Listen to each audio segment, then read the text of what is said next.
First class లో pass అయ్యాను. MA అంటే థర్డ్ ఫారం కంటే పెద్దదా చిన్నదా? గోల్డ్ అంత పెద్దది.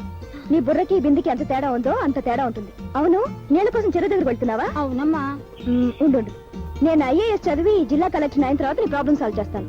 అప్పుడు చెరువు దగ్గరకు నువ్వు వెళ్ళక్కర్లేదు, నీ బిందె దగ్గరికే చెరువు వచ్చేస్తుంది.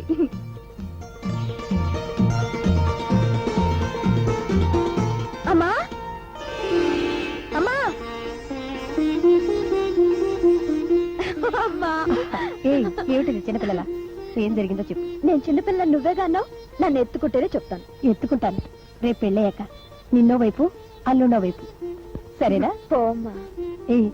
నోట్లో వెళ్తే నాన్నగారు చూస్తే కోపడతారు. అమ్మా నోరుతారు. ఎందుకు? నీ అందమైన పళ్ళని ఎత్తుకోవడానికి కాదు గాని నోరు తెచ్చి స్వీట్ తిను. ఎందుకు? నేను ఎంఏ ఫస్ట్ క్లాస్ లో పాస్ అయ్యానమ్మా. ఇందులో ఆశ్చర్యం ఏముంది? నిన్ను ఫస్ట్ క్లాస్ లో పాస్ చేయకపోతే ఆ యూనివర్సిటీ వాళ్ళ ప్రాణం తీసేస్తావు కదా. అంటే నాకు భయపడి వాళ్ళు పాస్ చేస్తారా?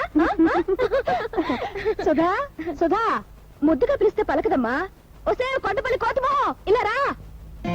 ఏమిటే? ఏ సుధా చూడు, అమ్మకు నేనంటేనే ఇష్టం. మా అమ్మ వదల్లో. నేనంటేనే ఇష్టం కాదు, నేనంటేనే ఇష్టం. నేనంటేనే ఇష్టం. చాలు ఊరుకోండి, మీరిద్దరంటేనూ నాకు ఇష్టమే. చూడు సుధా, అక్కయ్యతో పోటీ చదువులో ఉండాలి. వనిత ఫస్ట్ క్లాస్ లో పాస్ అయింది. స్వీట్ తీసుకోండి. స్వీట్ నాకెందుకమ్మా, నేనేమన్నా చిన్నపిల్లన్నా? అది సరే, పేపర్ సరిగ్గా చూసావా? నీ నెంబరేనా? ఇంకో నెంబర్ కాదు కదా? అంటే గుడ్. ఆగండి నాన్న, ఏమిటి ఘోరం? రాత్రి పగలు నిద్రాహారాలు మానేసి నేనెంత కష్టపడి చదివి పాస్ అయ్యానో మీకేమో తెలిసిందా? ఏదో 3వ క్లాస్ నుంచి 4వ క్లాస్ లో గెలిచినంత తేలిక తీసిపారు సరే. పొట్టి గుడ్డట, గాడిది గుడ్డు. 10,000 మంది పరీక్షలు రాశారు నాన్న. వాళ్ళల్లో 10 మంది, అంటే ఓన్లీ 10 మెంబర్స్ ఫస్ట్ క్లాస్ లో పాస్ అయ్యారు. ఆ 10 మందిలో ఈ వనితే ముందుంది. అసలు కాలేజీ మొత్తం ఆశ్చర్యపోయింది, ఊరంతా ఉప్పొంగిపోయింది. గవర్నమెంట్ ఆఫీసులకి సెలవిస్తే బాగుంటుందేమోనని తీవ్రంగా ఆలోచిస్తున్నారు.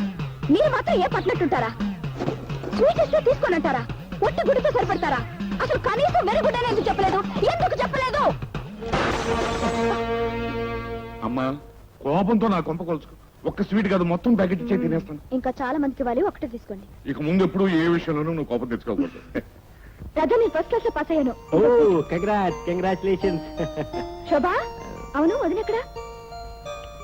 వాళ్ళ నాన్నగారితో బయటికి వెళ్ళింది, దానికి నేను స్వీట్ ఇస్తాను. అత్తయ్య, నేను ఎంఏ ఫస్ట్ క్లాస్ లో పాస్ అయ్యాను. నా బంగారు తల్లి, నీ తెలివితేటల గురించి నాకు తెలియదు. ఎంఏ ఏం కర్మ, బిఏ కూడా ఫస్ట్ క్లాస్ లో పాస్ అవుతావు. ఉండు, నేనే నీకు స్పీడ్ తినిపిస్తా. వస్తాను. అత్తయ్య ఆగు. ఏమిటి ఆ సంచులతే? ఇదెందుకు? ఎదుటి వాళ్ళ వస్తువులు లాక్కోవటం తప్పని నీకు ఎంఏ నేర్పించలేదా? నేను ఇవ్వను. ఇస్తావా? నాతో చెప్పమంటావా? ఇవ్వు.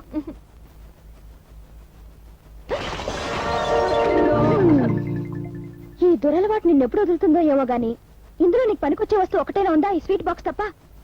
Shaving brush, cigarette packet, telephone receiver, ఇవన్నీ ఎందుకు చెప్పు?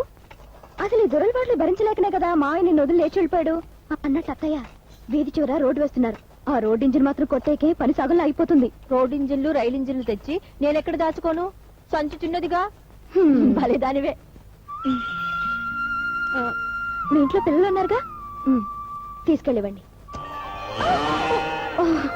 అయ్యో బుజ్జి, నిన్ను మర్చిపోయినమ్మా. ఉండు, ఒక్కటి తీసుకుంటాను.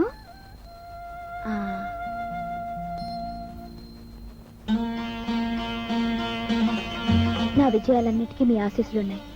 ఇక మీద కూడా అలాగే నన్ను దీవించండి. అమ్మా, హారతి తీసుకోమ్మా. అప్లికేషన్ ఫారం తీసుకో. పెన్ను వేడి నీళ్లతో కడిగి నిండా ఇంకు పోసని తీసుకో. అన్నట్టు డబ్బు తీసుకున్నావా? ఇంకా నేను బయలుదేరినా? వనిత, ఉదయాన్నే ఎక్కడికి వెళ్తున్నావమ్మా? అదేమిటండి, శుభమాని బయలుదేరుతుంటే ఎక్కడికి అని అడుగుతున్నారు? తప్పు నాదేనమ్మా, నాన్నగారికి చెప్పడం మర్చిపోయాను. ఐఏఎస్ కి అప్లికేషన్ ఇవ్వడానికి బయలుదేరుతున్నాను నాన్న. నేను కూడా ఐఏఎస్ పట్టభద్రురాలని గుర్తుంచుకోండి. తలుచుకుంటే రేపు మీకన్నా గొప్ప స్థానానికి చేరుకోగలను. బయలుదేరమ్మా, శుభగడియలు దాటిపోతాయి. జానకి, సంసారం చేసుకునే ఆడది చదివేదానికంటే వనిత ఎక్కువే చదివి. డాడీ, నాకు మీలాగా ఐఏఎస్ చదవాలని ఆశగా ఉంది. ఆశలే వద్దంటున్నా. ఇది మరీ అన్యాయం అండి. అబ్బని వాళ్ళకు చదువు ఎలాగో అబ్బలేదు, కనీసం ఇదైనా పై చదువులు చదివితే మనకే కదండి పేరు గౌరవం. చూడు జానకి, లోకంలోని మంచి చెడ్డలు తెలుసుకోవడానికి ఈ చదువు చాలు. నేను కలెక్టర్ అవుతానని ఊరందరికీ చెప్పేశాను. ఇప్పుడు నేను వాళ్ళకి మొహం చూపించలేను. నా చదువు గురించి మీరేం ఖర్చు చేయక్కర్లేదు. నాకు స్కాలర్షిప్ కూడా వస్తుంది. ఊరికి ఇంట్లో కూర్చొని మాత్రం నేనేం చేస్తాను చెప్పండి? ఇంటి పని వంట పని నేర్చుకుని అమ్మకు సాయంగా ఉంది. ఆడద ఐఏఎస్ చదివినా ఓ ఐకు భారీ కావాల్సిందే, బిడ్డలకు తల్లి కావాల్సిందే. ఏమండి అమ్మా, నాన్న చెప్పింది నిజమే. ఆడదానిగా పుట్టి స్వతంత్రంగా బ్రతకాలనుకోవడం నేరమే. నాన్న బయటికి చెప్పడం లేదు, ఏదో మనసులో పెట్టుకుని శాసిస్తున్నారు. అలాగే నాన్న, మీ ఇష్టమే నా ఇష్టం. నాకు చదువు అక్కర్లేదు. ఐఏఎస్, ఇండియన్ ఆడవాళ్ళ సర్వీస్, వంటిట్లో.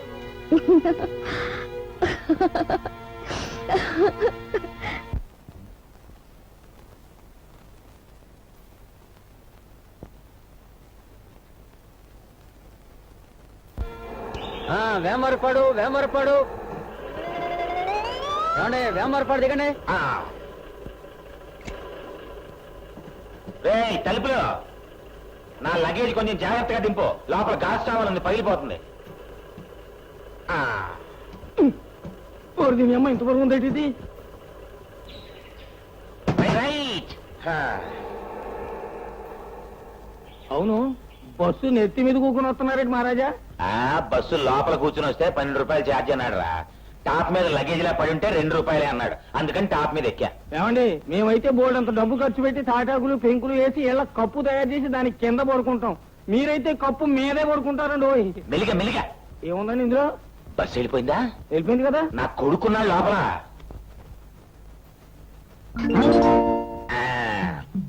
ఎలా గాలి ఆడిందే లోపల? ఆడింది. అంటే వీడికి లగేజీ టికెట్ కూడా లేదన్నమాట. అది మాత్రం. అవును, నీకు ఇన్ని సాగు తెలివితేటలు ఉన్నాయి కదా, ఎప్పుడు ఎమ్మెల్యేగా నిలబడినా 7 ఓట్లే పడతాయి. ఏమండి, రాబోయే ఎలక్షన్ లో చాలా తీవ్రంగా కృషి చేయబోతున్నాను, అప్పుడు చూపిస్తాను తడాక. చూపిద్దరుగానే ముందు మా డబ్బు సంగతి తేల్తాడే. ఎప్పుడు చూసినా డబ్బు డబ్బు డబ్బులు ఎడతారేంటి? మరి అంత బేదర్పులా? ఏమండి, వాళ్ళు అడుగుతున్నది అప్పు కాదు, ముష్టి కాదు.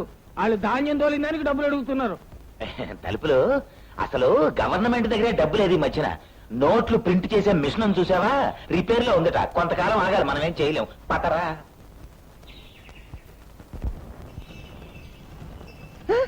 బండి వస్తుంది.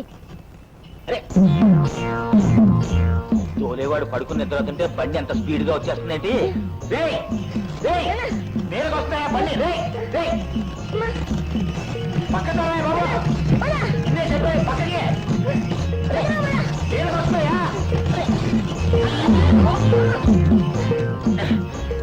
ఇది పట్టుకోరా, ఈ సంచి పట్టుకో.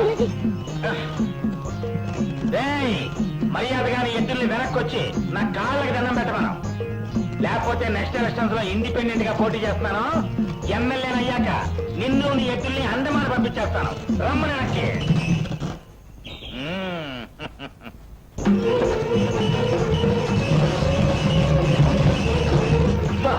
క్షమాపణ చెప్పడానికి అంత స్పీడ్ గా రావడం ఎందుకు? పైగా రివర్స్ లోను మెల్లిగా రా, స్లోగా.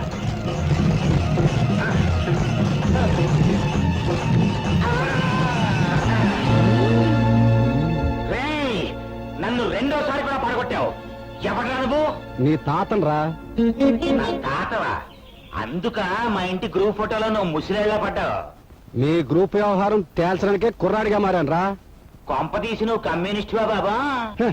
న్యాయం అడిగే ప్రతివాడు కమ్యూనిస్టరా సన్నాసి. చెయ్యని నేరానికి క్షమార్పణ చెప్పుకునే అలవాటు నా గెత్తలకు లేదు, అందుకనే పవర్స్ వచ్చింది. ఇంకా ఎంతకాలం మమ్మల్ని ఇలా మోసం చేద్దాం అనుకుంటున్నావు? ఎవరిని అడుగుతున్నావు నువ్వు? అసలు నిన్ను అడగటం మాదే బుద్ధి పొరపాటు. నీకు సెంటు భూమి లేదు, దున్నటం రాదు, కనీసం ఒక్క చెమటి బిందువు కూడా రాల్చలేవు. మేం పండించిన పంట నీ దోస్తులు పోయటం మాదే బుద్ధి పొరపాటు. మర్యాదగా మాట్లాడటం నేర్చుకో అబ్బాయి. నీకు మర్యాద ఏమిటి? నువ్వు కొనేవాడివి కాదు, అమ్మేవాడివి కాదు. అసలు నేను మనిషినే కాదంటావా? ఆలోచించుకో. అర్థం కాకే అడుగుతున్నాను బాబు, చెప్పు. మా ధాన్యం ఎక్కడున్నాయో మాకు తెలుసు. 10 రోజుల్లో గనక మా డబ్బు మాకు ఇవ్వకపోతే రైస్ మిల్లుకి నిప్పటించేస్తానని నీ బావతో చెప్పు.